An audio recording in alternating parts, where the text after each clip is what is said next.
Are you cool with that? Go work that part right there. Look, I'll be talking to all other people in my head. So, why are you cool with that? Go to work. I got Cool Mode D. I go to work. Loaded up here on the mic right here. Check it out. So, we're going to introduce yourself. You want to go around? Introduce yourself. Go work. Hello, my name is Travis Incidents Lane. I'm here courtesy Dirty Beat Music and go to work. Go to work. What's up? My name is U.N.I.T.Y, rapper, North Long Beach, local road artist, plus size model. The resume is in so. Go to work. Hello, my name is Albert Johnson, A1 Poway Entertainment Corporation. Here to just talk about the industry and the hip hop culture and go to work. That part right there. Well, wonderful. Thank you for being a guest here on the show. It's a go to work show where you get it in. It's always God first, family second, career third with me. And we're here. We have a lot of people with great energy. We have people with experiences. We have people with aspirations.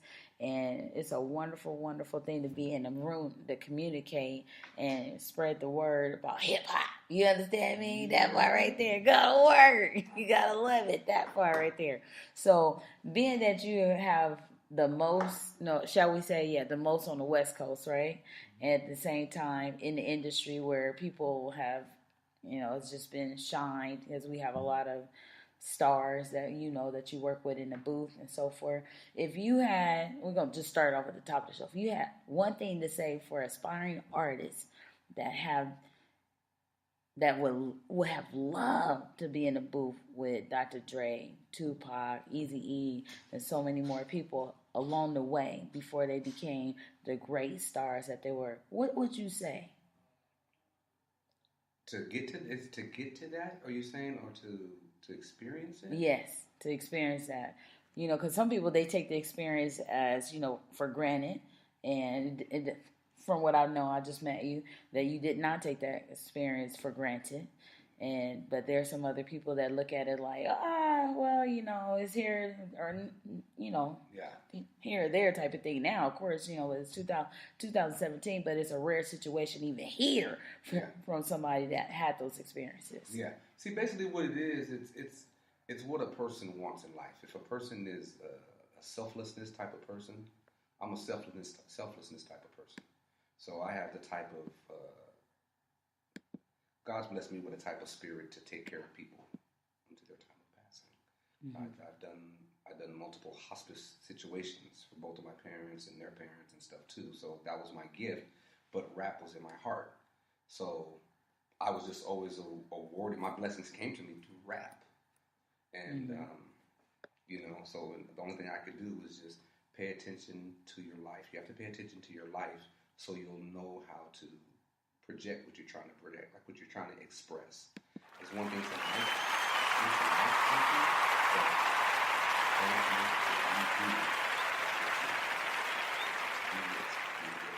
and that's all I would say.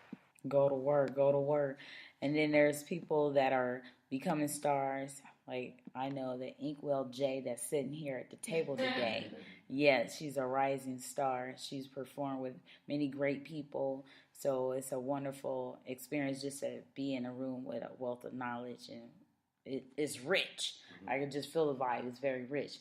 What would you say to people that are aspiring artists and haven't had that opportunity to be on stage with such great people yet? I guess the first thing would be is being honest with yourself about the kind of person you are and the kind of artist you are. I think what makes it hard for a lot of people is that their artistry isn't an actual reflection of the person they are. It's kind of like acting. When they say, when you're going into acting, the roles that you seek, make sure you can relate to them or connect to that character some way, somehow. Same thing, music. It's no sense in you going out making songs that you can't relate to and you don't have any experience in, because your well will run dry. You don't have anything to pull from. You don't have anything to embellish on. That's why Kendrick is successful, is that from Overly Dedicated, the Overly Dedicated album is literally a snapshot of Kendrick's life because he was in that life. Section 80, he was halfway in, halfway out. Then you have Good Kid, Mad City, he's out and he's reflecting. And then you have To Pimp a Butterfly, and To Pimp a Butterfly is the same experience, but he's totally out, and being out for the first time fully, he's like, it's a lot going on, which is why the album is so political and so jazzy to an extent. And then he comes out with his latest album, Damn. And Damn is still pulling from that experience and from that, but it's also, now that I'm no longer in, please don't think that you're going to have an opportunity to put me back in. I'm out fully, and look what it looks like to be out fully. Like, I can still be the Kendrick that I am, and I've always been over trap beats, which is why Damn was so successful, because it was mainstream production. All of the music sounded real mainstream, but if you listen to the lyrics, it's so not mainstream. But that's Kendrick being true to who he is. And so that's what I want for the artists that I see coming on stage, because I still do a lot of shows with a lot of people who've never been on stage with a Lady of Rage or a Ja Rule or a Yo-Yo or anything like that. And so when they get on stage and you hear their music, you're like, that's not you. Like Jay-Z said, we don't believe you. You need more people. Like, you got to come a little bit better, because that's not you. And I can't even believe that it's you, which is why it's so fun for me to be on stage, because I'm like, I'm going to tell you about my experience. This is what it looks like for me. Go to work, that part right there. Welcome to the show. You understand me? Get some more clapping in here. That part right there. So when you want to introduce yourself, go to work. A1-4-Way Entertainment Corporation. And what I'm trying to do is find a lot of artists that is true to their craft and try to bring them into the industry and have them let them know that it's a space for everybody in life if this is what you really want to do. But you just don't have to be no rapper. If you want to be an R&B singer, gospel singer, or whatever music means to you and is in your heart, you have to be true to it. And if you're not true to it, you might have to find another craft. And it's not no reason to say that, everybody would have to be a hip-hop artist or have to major in the music industry or whatever, because it's all kind of crafts in life right now for young people to come out and be. So, when I was trying to come up and do the craft that I love, and that is music, hip-hop, R&B, gospel, it was a lot of people in the industry back then, and they was helping each other. But it's hard to try to get a person to help you right now that's already done made their mark in the industry, and then they don't look back and try to touch another person and bring them up.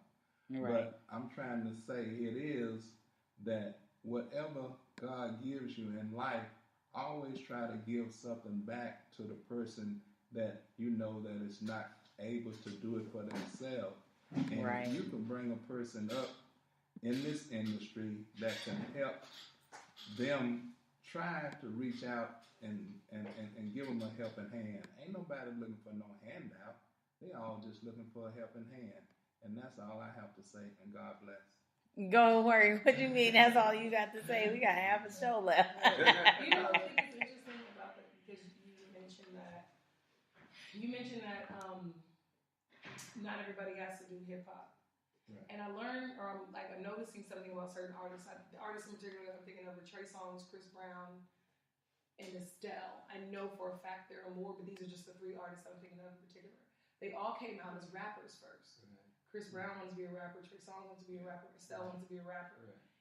And for me, I kind of get the feeling as though hip-hop is the easiest market. It's the most attractive. It's the most dangerous to the, white bread, white picket fence communities. It's the dangerous one. But it's also one of the easiest to get in, because when you come in and say I'm a singer, people are expecting a Jennifer Hudson. They're expecting you want to be blown out the water when someone says I'm a singer. But when someone comes to you and they start rapping, you're almost more receptive to listen, because you kind of have that in the back of your mind, like you might not be that great. And then if someone's great, they're like, oh, okay, that's cool. But can you sing? And then you can say, dabble. You get away with not being a great singer if you come in as a rapper.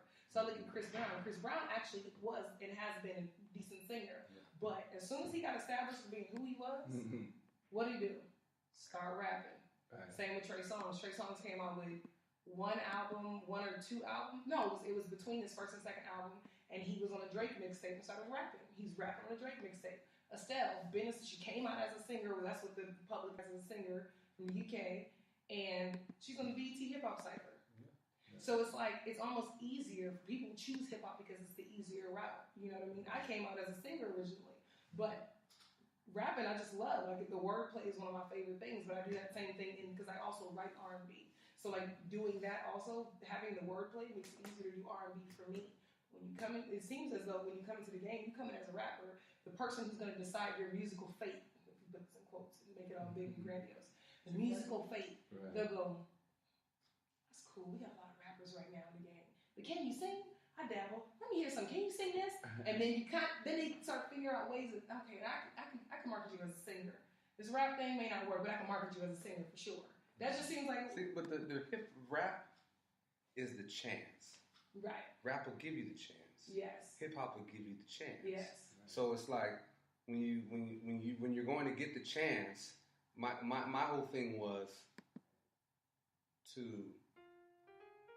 know what it is that you do, and you need to find a resource or something that facilitates that. Because when you come in and get the chance and you rap, but you're really a singer, I mean, you would just have to have a producer who just had a soulful ear to finally say, okay, let us quit messing around. Okay, throw all those raps away. No, just tell your story through singing, because that's where you're at. You know, if you can, because there are, you know, especially a black woman who's already, you know, has taken the step to handle her own career. I mean, that's too much, because she's going to carry it out. See, a woman is the industry. A woman is the prop of the industry, because the industry is made of tracks. So women have multi-track minds. So a woman is already, studio engineering, all that's from a woman. It's separated. And men are simple with like the key image concept. That's why when in the music industry, it's okay, well, you need to do this and do this. And then we'll hook you up with a lady and she'll tell you what you need to wear, how to walk, what kind of, the details. Or a really fly dude. You know, the details. So the women is always the details. It's always good to have that, you know. Because it's always like what it is when they be looking out for different artists and stuff. They always say, you know, they're looking for the best in the city.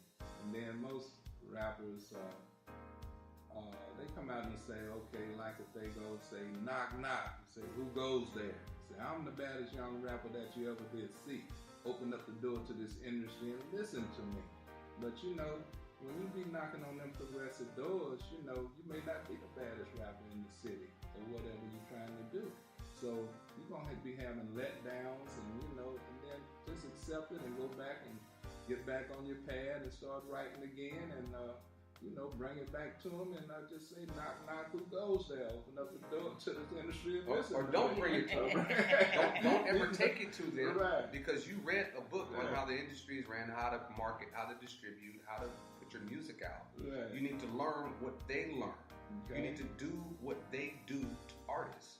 If you've had a record deal, have you ever just had a record deal and just let them, screw you over? No, they didn't screw you over. They spend their money. So you should know how to make that fit your life of making money or making network. Because if you have a record deal, that can get you out of state to meet other people, other resources. Right. But your own money won't get you out of state. Mm-hmm. So those are things. So you need to know how to do publishing and different things. Get with a record company. Let them screw you over. See, you need to set yourself. Black people don't set themselves up in the industry as obstacles. When you become an obstacle, you're going to be used. So black people are smart. Be smarter. Don't go to nobody for nothing. That's right. Go to a record company with your demo. Put it on the table and say, I wanted to let you know I'm not giving you the demo. Thank you. Have a nice day. You don't do anything with anyone but yourself, because it signifies your concept and your freedom of speech and image of telling your story on a track beat, your story on a G beat, yours, right? Mm-hmm. So then people are, well, is she gonna say it? Is she gonna? Mm-hmm. Your image should say it already. Mm-hmm. Your image and concept should say it already, so that they know, okay, she's gonna give us a horror story. That's unfair if you give us a horror story and you don't tell us it's a horror story. Mm-hmm. So if you're really good, you can tell us it's a horror story, and then I don't listen to horror stories, but this seems interesting. I want to watch this one. That's what you want. That's hilarious.